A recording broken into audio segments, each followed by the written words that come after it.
जय श्री कृष्ण मित्रों, स्वागत है आप सभी का पुनः आपके अपने YouTube चैनल पर। मित्रों, त्रिया चरित्र की एक ज्ञानवर्धक कहानी आज मैं आपको सुनाने जा रहा हूं। उम्मीद करता हूं कि यह कहानी आपको बहुत पसंद आएगी। आपसे निवेदन है कि कहानी को पूरा अवश्य सुने। मित्रों, ये कहानी आपको बहुत अच्छी जानकारी और सीख दे करके जाएगी। कहते हैं, कुटिल स्त्रियों के चरित्र को ब्रह्मा भी नहीं समझ पाए, मनुष्य की तो बात ही क्या है। तो आइए मित्रों, समझते हैं। इस कहानी के माध्यम से एक बार एक सन्यासी तीर्थयात्रा के लिए जा रहे थे। चलते चलते रास्ते में ही शाम हो गई और फिर उन्होंने एक सराय की तरफ जाकर देखा। एक बुनकर अपनी स्त्री के साथ कहीं जा रहा था। सन्यासी ने उस आदमी से कहा, भाई मैं एक यात्री हूँ, आगे मुझे बहुत दूर जाना था, पर रात्रि हो जाने के कारण मैं अब आगे नहीं जा सकता। आज की रात आप मुझे अपने घर में ही गुजार लेने दो, सुबह मैं यहाँ से चला जाऊंगा। सन्यासी के इस प्रकार निवेदन करने पर बुनकर ने सोचा, चलो कोई बात नहीं, शाम के समय आप मेरे द्वार पर आए हो, आप मेरे अतिथि हो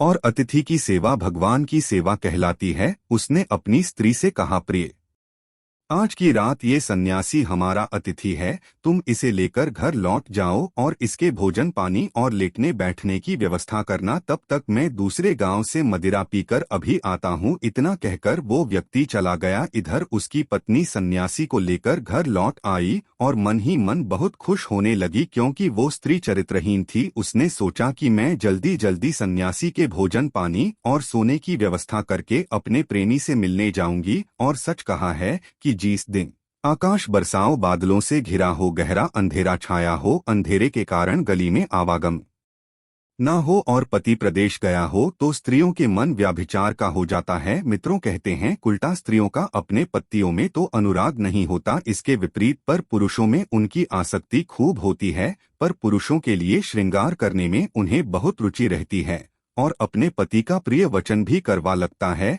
ऐसी स्त्रियां जिनका मन दूसरे पुरुषों में रमता है, वे अपने कुल का विनाश भी देख सकती हैं, लोक निंदा भी सह सकती है, बंधन में भी पड़ सकती है और किसी के प्राण भी चले जाएं तो भी वे भी हंसकर स्वीकार कर लेती है। पति के जाते ही उस दूषित चरित्र स्त्री ने सन्यासी को भोजन कराकर और उसका बिस्तर करके उनसे कहा, सन्यासी जी, मैं थोड़ी देर के लिए अपनी सहेली के घर जा रही हूँ, उससे मिलकर मैं अभी लौट आऊंगी, तब तक आप घर में आराम से विश्राम करें। इतना कहकर वो सिंगारा आदि करने के बाद अपने मित्र से मिलने चल दी। जैसे ही वह घर से निकलकर चली, सहयोग से उसका पति उसे सामने से आता हुआ दिखाई दिया। पति को देखकर वह डर के मारे एकदम पीछे लौटकर भागी और जल्दी जल्दी अपने श्रृंगार को बिगाड़कर पहले की तरह बनकर घर में आकर बैठ गई। उसका पति नशे में धुत था, लेकिन फिर भी उसने समझ लिया कि उसकी स्त्री उसे देखकर लौटकर क्यों भागी, और थोड़ी देर पहले तो वो उसे साधारण वेशभूषा में छोड़ गया था, पर इतनी जल्दी यह श्रृंगार करके आभूषण पहनकर कहाँ जा रही थी। वो उसकी कुटिल मंशा को समझ गया था, क्योंकि उसकी शिकायतें वो लोगों के मुख से पहले भी सुनता आ रहा था। उसने घर में घुसते ही क्रोध भरी नजरों से उसे देखते हुए उससे पूछा, हे दुष्टा, तो इस समय कहाँ गई थी? पत्नी कहने लगी, कैसी बात करते हो, मैं भला कहाँ जाऊंगी, लगता है शराब के नशे में तुम्हारी आंखों को धोखा हो गया है। पति बोला, हे कुल कलंकिनी, तुम्हारे लोकापवाद को मैं बहुत दिनों से सुनता आ रहा हूँ और आज मैंने तुझे अपनी आंखों से जाते हुए देख लिया। अब मुझे पूरा विश्वास हो गया है कि तू मेरी आंखों में धूल झोंककर किसी और से मिलने जाती है। आज मैं तेरा अच्छा इलाज करूंगा। मित्रों, इतना कहकर उस बुनकर ने अपनी स्त्री को खूब डंडों से पीटा और उसे घर के एक खंभे से बांधकर खड़ा कर दिया। शराब के नशे में धुत होने के कारण वो भी जाकर सो गया। इधर एक औरत, उसकी सहेली थी, जब उसने उसके पति को शराब के नशे में सोते हुए देखा, मौका पाकर वह अपनी सहेली से मिलने गईं और बोली, हैं सखी देवदत्त, तुम्हारा मित्र तुम्हारी प्रतीक्षा कर रहा है, तुम शीघ्र उसके पास जाओ, वो बहुत गुस्से में है। दुष्टा स्त्री कहने लगी, सहेली, बात तो तुम्हारी ठीक है, पर मैं इस समय कठिन बंधन में जकड़ी हुई हूँ, मैं वहाँ कैसे जा सकती हूँ? और दूसरी और मेरा पापी पति पास में ही पड़ा है। अब तू ही बता मैं क्या करूं। उसकी सहेली कहने लगी, तू चिंता मत कर, तेरा पति शराब के नशे में धुत है, ये सुबह से पहले नहीं जगेगा। मैं एक काम करती हूँ, तेरा बंधन खोलकर तेरी जगह मैं बंद कर खड़ी हो जाती हूँ। तू अपने मित्र से मिलकर शीघ्र मेरा बंधन आकर खोल देना। अपनी सहेली की बात उसे अच्छी तरह समझ में आ गई थी। उसने वैसा ही किया। उसने अपनी सहेली को अपने स्थान पर बांधकर खड़ा कर दिया और खुद अपने मित्र के पास चली गई। इधर क्या हुआ कि उसका शराबी पति नींद से जाग ही रहा था। नशा कम हो जाने के कारण उसका गुस्सा भी कम हो चुका था। शंकर कहने लगा, देख आज के बाद तू बाहर जाना छोड़ देगी और मुझसे कठोर वचन बोलना भी छोड़ देगी तो मैं आज तेरा बंधन खोल सकता हूँ। पर उस बेचारे को क्या मालूम था कि जिसकी वो बंधन खोलने की बात कर रहा है वो मेरी स्त्री नहीं बल्कि उसकी सहेली है। आवाज पहचाने जाने के कारण उसकी बात का कोई जवाब नहीं दिया। बुनकर ने फिर वही बात दोहराई पर वो फिर भी कुछ नहीं बोली। उसको निरुत्तर देखकर बुनकर को फिर गुस्सा चढ़ा जा रहा था। उसने गुस्से में एक धारदार हथियार से उसकी नाक काट डाली और उसे गाली देता हुआ फिर सो गया। इधर वो सन्यासी ये सारी कहानी देख रहा था। उधर काफी देर के बाद जब बुनकर की स्त्री लौटकर आई तो उसने अपनी सहेली से पूछा, सहेली तू ठीक तो है? मेरे जाने के बाद ये पाप ही जागा तो नहीं? तो उस औरत ने बोला, बहन तू मेरा बंधन खोल, तेरे पति ने तो तेरे धोखे में मेरी नाक काट डाली। बुनकर की स्त्री ने अपनी सहेली का बंधन खोला और उसे उसके घर भेज दिया। कटी हुई नाक लेकर अपने घर पहुंची और चुपचाप चारपाई पर लेट गई।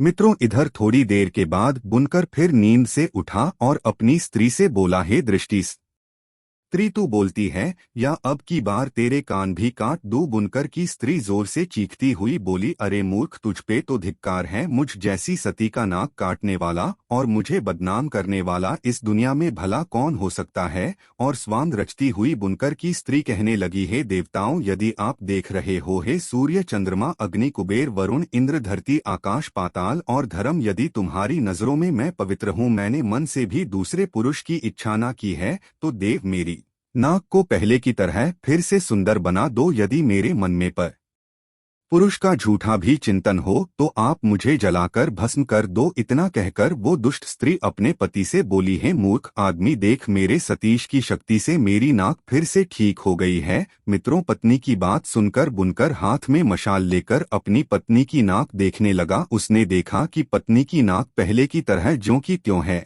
और जमीन पर देखा तो बहुत सारा रक्त पड़ा था। वो एकदम से भयभीत हो उठा। डर के मारे उसने अपनी पत्नी का बंधन खोल दिया और उसे चारपाई पर बैठाकर और उससे क्षमा मांगने लगा। वह इसे चमत्कार समझकर वो अपनी स्त्री को देवी की बात समझने लगा, परंतु इस रहस्य की बात तो वो सन्यासी भली भांति समझ रहा था जो उस रात बुनकर के घर में रुका हुआ था। वो सन्यासी पूरी रात जागकर उनका यही तमाशा देखता रहा और सोचने लगा, धन्यवाद तिरिया चरित्र की लीला। दुष्ट स्त्रियां हंसते हुए पुरुष के साथ समय देखकर हंसती है, रोने वाले के साथ रोती है तथा जो उन्हें पसंद नहीं है उसके साथ मीठी मीठी बातें करके उसे बस में रखती हैं। ऐसी स्त्रियों की बातों में अमृत और मन में हलाहल विष भरा होता है। कहते हैं, काम पुरुषार्थ इसी अल्पसुख के लिए थक जाता है, भौरों की तरह कमल का रस लेते हैं और बाद में अपने हाथों से अपनी छाती और माथा कूटते हैं। ये सब सोचते सोचते सन्यासी की रात बड़ी मुश्किल से कट पाई। उधर दुष्ट स्त्रिया की सहेली ने सोचा कि रात तो कट गई, अब मैं अपने पति को क्या जवाब दूंगी, कौन सा यत्न करूं कि इस भेद को उजागर ना होने दूं। वो ये सब सोच ही रही थी कि इतने में उसका पति जो काम की तलाश में राजा के महलों में गया था, सुबह सुबह वो लौटकर आया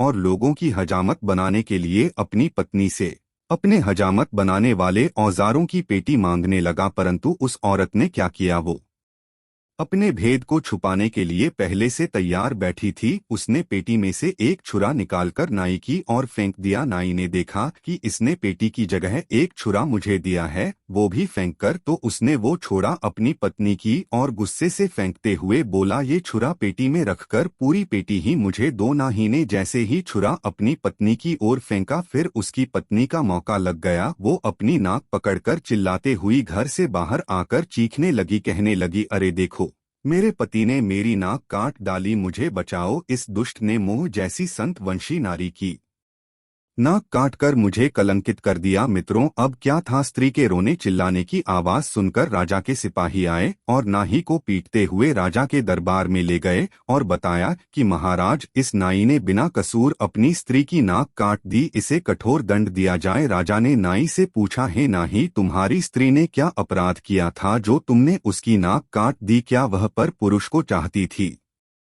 क्या वो किसी परदेशी के साथ बातचीत कर रही थी? क्या इसने कोई चोरी की है? साफ साफ बताओ। राजा के पूछने पर नाई डर के मारे कुछ नहीं बोला। नाई की चुप्पी को देखकर राजा ने समझ लिया कि नाई ने बिना अपराध पत्नी की नाक काटी है, क्योंकि कहते हैं पाप कर्म करने वाला मनुष्य अपने कर्म से डर जाता है, उसके चेहरे का रंग और आवाज बदल जाती है, वो नजर मिलाकर बात नहीं कर सकता, उसका तेज काम नहीं करता। याद रखना मित्रों, जिसके मुंह का रंग फीका पड़ गया हो, मस्तक पर पसीना आता हो, जिसके चलने पर पैर लड़खड़ाते हों, जो घबराई हुई आवाज में बोलता हो, जो नजर झुकाकर बात करता हो, ये दोषी होने के लक्षण होते हैं। राजा ने नाई को सूली पर चढ़ाने का आदेश दे दिया। राजा के सिपाही बेचारे निर्दोष नाई को सूली पर चढ़ाने के लिए ले जाने लगे। उधर उसी सन्यासी ने देखा कि आज एक बेकसूर ना स्त्री के झूठे आरोपों के कारण माना जा रहा है, तो वो अपने आप को रोक नहीं पाया। वो एकदम से भागता हुआ राजा के दरबार में पहुंचा और बोला, हे महाराज, अन्याय हो रहा है, यह गरीब ना ही बिल्कुल निर्दोष है, इसकी स्त्री ने त्रिया जाल रचकर इसे फंसाया है। और तो सन्यासी ने बुनकर के घर की वाली घटना पूरी राजा को सुना दी। राजा ने सन्यासी की बात सुनकर तुरंत बुनकर को बुलाया और नाक काटने वाली बात पूछी, तो बुनकर ने भी बताया कि रात में उसने अपनी स्त्री को समझकर धोखे से शायद इसी स्त्री की नाक काट दी है। राजा ने नाई को तो छोड़ दिया बुनकर और बुनकर की स्त्री के नाक कान कटवाने का आदेश जारी कर दिया, क्योंकि कहते हैं ब्राह्मण, बालक, स्त्री, तपस्वी और रोगी ये पांचों दोष के योग्य नहीं होते हैं। इसलिए राजा ने उन दोनों औरतों के नाक कान काटकर उन्हें छोड़ दिया। सन्यासी भी अपने मठ को वापस लौट गया। सोचने लगा, किसी निर्दोष की जान बचा देना भी किसी तीर्थ से कम नहीं है। जैसी करनी वैसी भरनी। दोस्तों, दुष्ट स्त्रियों के चरित्र को देवताओं ने भी नहीं समझ पाया। मित्रों, ये कहानी आपको कैसी लगी, आप हमें कमेंट के माध्यम से जरूर बताएं, और हो सके तो अपने मित्रों को भी शेयर करना और हमारे चैनल को सब्सक्राइब अवश्य करना। और दोस्तों, सच्ची श्रद्धा से कमेंट में जरूर लिखें, जय श्री राम, जय हनुमान। साथ ही देवों के देव हर हर महादेव सदैव आप पर अपनी कृपा बनाए रखें। प्रिय मित्रों, वीडियो को अंत तक देखने के लिए धन्यवाद। जय श्री राम।